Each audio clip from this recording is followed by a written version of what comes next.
tennis balls, the new tennis balls from Wilson, and also into golf balls. These are relatively low-risk products. They're easy to manufacture with current equipment, and they're doable. But downstream, there's other products.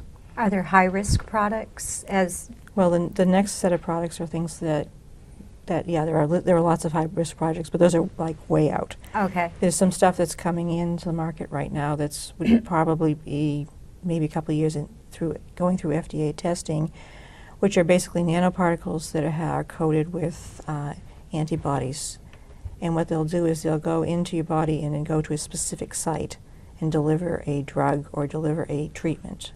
So they call them targeted drug delivery or targeted treatments. And these would be used for, say, cancer. So instead of getting chemo that attacks every cell in your body, you would have chemo that attacks the cancer cells of a specific type.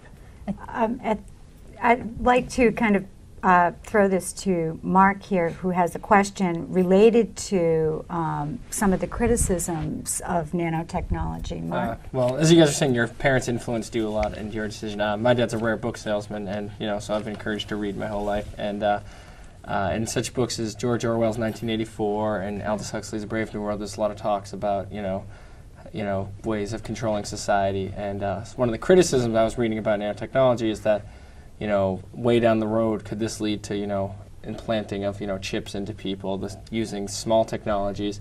How do you guys view how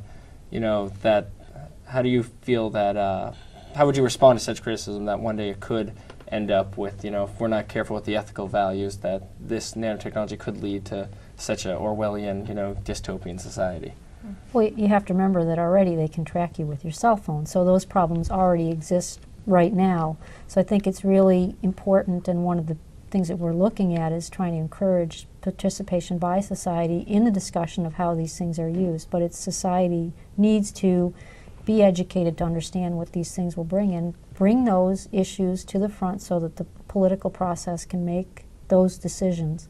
So I think that's true with all scientific discoveries. It's really important that we as society take the lead and address what we think should be done with it. We're going to take a break, and in the meantime, did you have another question, Cassie, before we take this break? Okay, so we're going to take a break, and in the meantime, find out more about science, engineering, technology, and mathematics, and how this impacts young girls.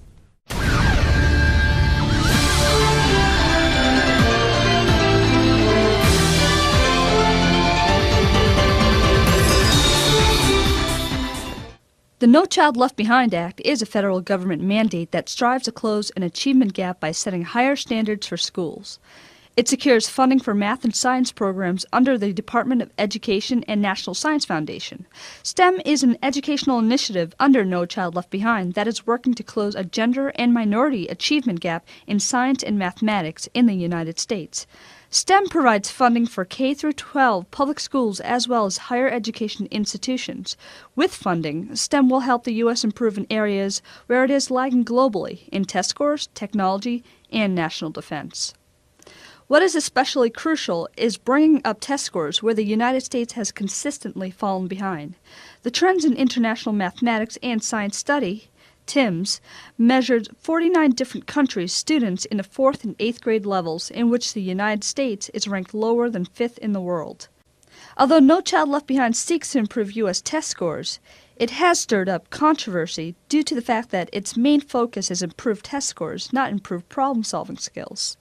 Some of the most important values in science and math today are not necessarily the memorization of facts and figures, but in creative problem solving, in innovative solutions to problems that they face, whether that be in the classroom or in their real lives. And if you look at those measurements, if you look at those qualities and strengths, the United States would come out on top. The U.S. low test scores highlight the importance of technological literacy. What is technological literacy? Why is it important? Products like cars and computers are examples of technology, and many of these products are innovations built by years of research and design.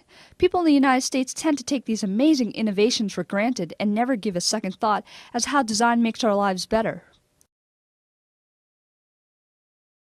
Professor Krishna Vidul, who teaches Technology in the Human-Built World at Umass Lowell, explains. We live in a world where reading is very important, and we find it unacceptable for people who are not able to read. In the same way, we're living in a world with technology all around us. I think we should find it unacceptable for people to not have basic understanding of what technology around us is. Yes, with minorities and women not being represented sufficiently in science, technology, engineering, and math, and we are working very hard to try to change that by having a variety of different activities throughout the state, encouraging them, trying to make them aware of the importance of STEM disciplines right from the time they're in elementary school. So, at all levels, basic technological literacy and creative problem-solving abilities are important. The fact that these disciplines are often de-emphasized in the U.S., especially among women and minorities, may explain why the United States has fallen out of the top 5 global technology leaders. This problem is recognized in the educational system, and even the Department of Education states that America's schools are not producing the math and science excellence required for global economic leadership and homeland security in the 21st century. In order to catch up globally, we must emphasize education in this country, and political science professor Susan Gallagher of Umass Lowell agrees. And while I do think declining test scores are not a good sign about our education system, but one of the problems that educators always bring up is if you're not committed, first of all, to educating the public for the sake of educating the public, then no other reason is going to suffice to make a good educational system. I mean, you have to have that prior commitment to educating everyone and maximizing everybody's educational potential. Luckily, educational policymakers of the U.S. have recognized this problem. Many hope that STEM is a solution. STEM will serve to close the gap, not only between men and women, minorities and whites, but between the U.S. and other nations. By urging young women and minorities to go into science and mathematic fields, policymakers hope to open up those fields so that there is a bigger pool of qualified science and technology professionals in the United States. Carried to its logical conclusion, STEM will create higher test scores, advances in technology, and better defense strategies for the U.S. Hi, I'm here with Kathy Horn. Kathy is the program director with Girls Incorporated of Greater Lowell. Welcome to the show, Kathy. Thank you for joining us. What exactly is Girls Incorporated of Greater Lowell? Girls Incorporated is a national organization, and it was formerly called the Girls Clubs of America. So you may have heard of it under the name of Girls Club. And we changed our name nationally and locally about 15 years ago. And Girls Incorporated now of Greater Lowell has a facility over on Worthen Street near City Hall, and we have programs for girls ages 6 and older in a variety of areas, after-school programs, summer programs, and various enrichment programs for the kids. What type of service does Girls Incorporated provide? We are a licensed daycare facility. We have after-school enrichment programs, as I said, for girls ages 6 and up. Most of our girls are in elementary and middle school, and then we're developing some high school programs as well. And we also, during the non-school seasons, we offer programs during vacation weeks and during the summertime, full-day activity programs. We also have Youth Expressions Theater, which is our one co-ed program, which is a teen troupe that meets on the weekends. We also have mentoring and basketball. So we try to provide a lot of all-around services for the girls and try to give them a lot of informal educational opportunities while they're not in school. So we don't have a school environment so much as a sort of more recreational kind of environment, but we sneak the education in, and the girls get a variety of activities to choose from every day. Okay, now the focus seems to be on STEM, which is science, technology, engineering, and math, and the gender gap in this area. What type of service do you provide to close that gender gap? We have a program called Operation SMART, which stands for Science, Math, and Relevant Technology.